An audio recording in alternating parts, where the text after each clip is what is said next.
Salam sejahtera dan salam hormat. Anda sedang menonton segmen cerita bersama saya Nixon Nyambar, segmen yang mana kami dedikasikan untuk membawa cerita-cerita pandangan ataupun suara yang tidak dapat kami paparkan dalam laporan atau tajuk-tajuk utama berita kami. Di mana juga dalam segmen ini kami menampilkan wartawan-wartawan ataupun wakil Sarawani serta tetamu untuk bercerita dan memberi pandangan berkenaan dengan topik semasa.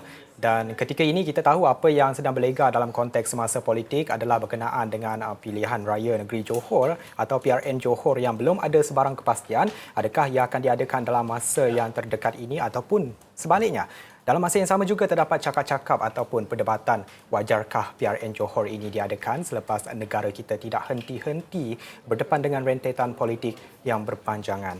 Seperti kita tahu, pada awalnya kita ada PRN Sabah, kemudian PRN Melaka, PRN Sarawak dan disusuli pula dengan PRN Johor yang kita tidak tahu sama ada ia akan diadakan dalam tempoh terdekat ini ataupun sebaliknya. Dan untuk bercerita bersama kita pada jam ini, kita bersama dengan wartawan Firdaus Azil yang telah pun berada di Johor untuk mendapatkan sebarang info ataupun perkembangan untuk dikongsikan bersama Astro Awani. Terima kasih Firdaus kerana bersama kita pada jam ini. Pertama sekali Firdaus, apa yang kita perlu tahu ataupun perlu kita fahami berkenaan dengan situasi semasa politik Johor ketika ini? Firdaus.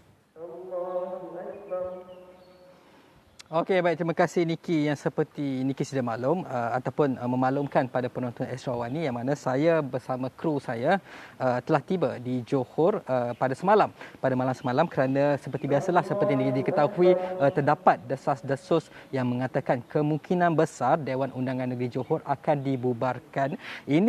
Desas-desus ini sebenarnya bermula sejak pada tahun lepas lagi, iaitu selepas kematian bekas Menteri Besarnya yang juga merupakan adun kempas Allahyarham Datuk Osman Sapian pada Disember lepas, yang apabila susulan kematian beliau ini menjadikan kerajaan pimpinan UMNO ketika ini hanya memiliki satu sahaja majoriti kerusi di dalam Dewan Undangan Negeri Johor, yang mana kalau boleh saya sebutkan komposisi secara keseluruhan ketika ini Dewan Undangan Negeri Johor yang diterajui oleh UMNO Barisan Nasional mempunyai sebanyak 28 kerusi yang merangkumi UMNO sebanyak 14 kerusi, MRC 2 kerusi, Parti Pribumi Bersatu Malaysia 11 kerusi, PAS 1 kerusi, manakala Pakatan Harapan pula memiliki 27 kerusi, iaitu di komposisinya ialah DAP 14 kerusi, PKR 7 kerusi dan Amanah 6. Dan juga keunikan komposisi ini kerana kita tahu ia ada rentetan-rentetan episod politik yang berlaku. Sebagaimana sedia maklum, baru-baru ini juga saya telah membuat liputan di Pilihan Raya Negeri Melaka yang mana kita menyaksikan pertembungan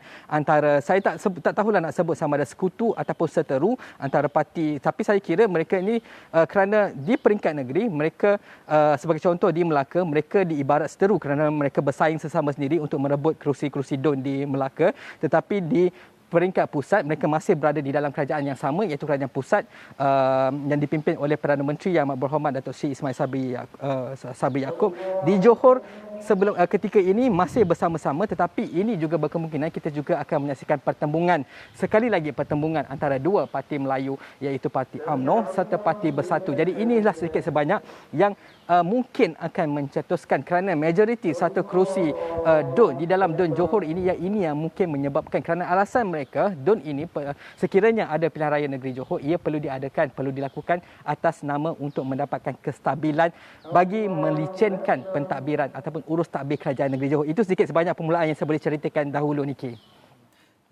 Firdaus, ya, kita itu antara yang perkara yang dapat kita jangkakan mungkin sekiranya PRN Johor ini dilakukan dalam waktu yang terdekat ini. Dan Firdaus, di sana pasti ada berborak berkenaan dengan kemungkinan PRN Johor ini. Apa yang dikatakan mereka? Adakah ianya perlu diadakan ataupun berkenaan dengan pembubaran DUN pula? Adakah Firdaus ada mendapat sebarang maklumat? Dan kita lihat sendiri dekat tweet yang Firdaus kongsikan di sini, yang tweet simple "Hello Johor", tapi sudah banyak persoalan yang ditimbulkan ataupun daripada rakyat Johor yang bertanya berkenaan dengan PRN Johor ini. Adakah ianya benar-benar akan berlaku dalam waktu terdekat ini? Apa yang Firdaus boleh kongsikan? Okey, berkenaan tweet Hello Johor itu memang itu agak menarik perhatian kerana saya mendapat maklum balas apabila berkongsikan ada media-media lain yang bertanyakan sesungguhnya sebab seperti kebiasaannya dalam fraternity media ini Astro Awani tim daripada Kuala Lumpur akan turun sekiranya akan ada perkara-perkara besar yang berlaku dan seperti itu sebab itulah kita turun ke Johor ini kerana memang kita mendapat perkabaran ataupun kabar-kabar angin, bukan kata kabar angin jugalah, ia mungkin sesuatu yang hampir pasti bahawa kita akan menyaksikan pilihan raya negeri Johor.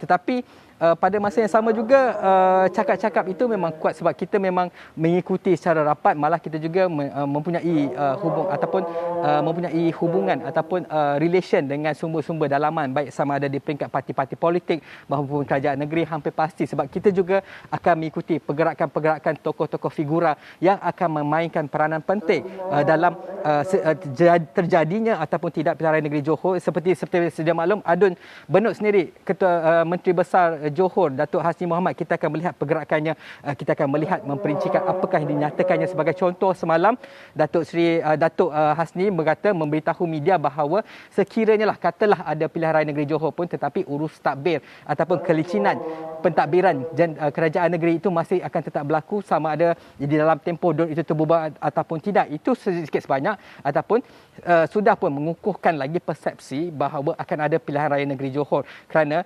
apabila DUN terbubar maka kerajaan negeri Johor tidak akan terbubar. Yang ada hanyalah caretaker Menteri Besar. Ini pun seperti yang kita sedia maklum yang berlaku sebelum-sebelum ini. Tetapi saya juga untuk memahami Johor, saya tak akan berjumpa-jumpa dengan ahli-ahli politik ataupun rakyat semata-mata, tetapi saya juga akan berjumpa dengan orang yang boleh menceritakan, memperihalkan tentang Johor sebelum ini, sebagai tentang penubuhan Johor, bagaimana ia bermula dikenali sebagai Kesultanan Johor, Riau, Lingga, kemudian melalui sebanyak 3 dinasti pentadbiran yang kini merupakan dinasti ketiga, yang mana apa yang kita sedang saksikan sekarang ialah proses Johor moden ataupun modernisasi Johor yang menyebabkan apa Johor yang ada hari ini, inilah rupanya. Jadi sebab itulah saya berada di Universiti Teknologi Malaysia, di mana saya berjumpa dengan pakar sejarah yang cukup arif dalam sejarah Johor, cukup arif tentang undang-undang tubuh Johor, iaitu Dr. Profesor Madia, Dr. Kasim Tukiman, yang mana beliau ini pernah saya temu ramah ketika berlaku krisis pertukaran kepimpinan Menteri Besar yang ketika itu antara Datuk Osman Sapian kepada Datuk Dr. Saharudin Jamal. Beliaulah yang saya jumpai dan hari ini saya turun lagi ke sini bangunan Chancellery UTM ini untuk meminta beliau pandangan Dr. Kasim, bagaimanakah saya minta beliau ceritakan tentang sejarah Johor dan apakah yang sedang berlaku sekarang, bagaimana kita menyaksikan dalam tempoh satu penggal parlimen daripada pilihan raya umum ke 2018, kita menyaksikan sebanyak 3 kali pertukaran daripada Datuk Allahyarham Datuk Osman Sapian kepada Datuk Dr. Saharudin Jamal kepada Datuk Hasni Mohamad, dan selepas ini juga kita akan memerhatikan, kita akan melihat proses demokrasi sekiranya ada untuk menjustifikasi, kerana kita tahu 2 menteri besar sebelum ini memegang tampuk pentadbiran tanpa mandat rakyat, tetapi kali ini proses inilah yang akan menentukan mandat. Ini antara cerita apa yang saya temu bual Dr. Kasim itu akan saya kongsikan, akan saya cerakinkan dan saya kongsikan untuk penonton-penonton ataupun pembaca Astro Awani kemudiannya. Firdaus di sana mendapatkan komen ataupun pandangan pakar-pakar berkenaan dengan demokrasi dan juga prosesnya bagaimana dan juga sejarahnya berkenaan dengan politik di Johor. Itu kita lihat daripada sisi politik. Tapi kita nak lari sedikit, kita lihat daripada sisi semasa berkenaan dengan soal kesihatan. Kita ada sense bahawa negara baru sahaja menarik nafas lega dengan keadaan beransur pulih setelah diimpit oleh COVID-19, dan kita lihat juga kepada angka COVID-19 semasa negara yang boleh kita katakan rendah dengan turun naiknya untuk tempoh yang panjang seperti sebelum ini. Di Johor bagaimana? Apa pandangan Pidot atau apa perkara yang boleh Pidot katakan berkenaan ini? Okey, kita sedia maklum kita telah menyaksikan beberapa proses demokrasi sebelum ini, sebagai contoh pilihan raya negeri Melaka, pilihan raya Sarawak, dan kita menyaksikan walaupun ada yang kegusaran yang dizahirkan oleh beberapa pihak ataupun rakyat sendiri, kenapa nak kena adakan PRN sewaktu pandemik, sedangkan kita baru saja, kita masih di dalam tempoh COVID-19, malah ada pula wujudnya varian-varian baru. Tetapi kita juga mungkin boleh mengambil kira faktor bahawa kita masing-masing saya rasa lebih daripada 97% rakyat Malaysia sudah pun mendapatkan 2 dos vaksin COVID-19. Malah tak salah saya hampir 40 ke 5 macam semalam 260,000 populasi dewasa telah pun mendapatkan dos ketiga ataupun booster shot. Jadi saya rasa dia kemudian dia ditambahkan lagi dengan SOP daripada Kementerian Kesihatan Malaysia, daripada Suruhanjaya Pilihan Raya yang akan menentukan SOP yang bersesuaian. Sebagai contoh, Sarawak SOP-nya lain, Melaka SOP-nya mungkin sedikit berbeza, Johor juga tidak mustahil mungkin juga berbeza. Jadi daripada apa yang berlaku, daripada pengalaman kita melihat adakah setiap kali PRN berlaku akan ada kenaikan mendadak ataupun akan ada kluster dan sebagainya. Tetapi daripada apa yang kita pelajari, daripada apa yang kita pengalaman kita dalam 2 PRN yang baru-baru berlaku, ia sedikit sebanyak terkawal. Jadi kita rasakan ini juga terkawal dan ini juga yang dizahirkan. Walaupun memanglah di luar sana kita pun masih gusar sebab apabila kami turun ke sini memang kita sentiasa terdedah kerana kepada virus COVID-19 ini, tetapi selagi mana kita mengikuti SOP yang ditetapkan, selagi itulah insya-Allah kita yakin proses ini juga akan berjalan dan akan terkawal seperti mana kita saksikan untuk Pilihan Raya Negeri Sarawak dan juga Pilihan Raya Negeri Melaka. Andaikan PRN Johor ini diadakan, tidakkah ianya akan mengganggu usaha rakyat dan penyampaian kerajaan untuk mengangkat kembali ekonomi mereka yang teruk terjejas akibat pandemik COVID-19 dan juga akibat banjir yang berlaku baru-baru ini? Pandangan Firdaus.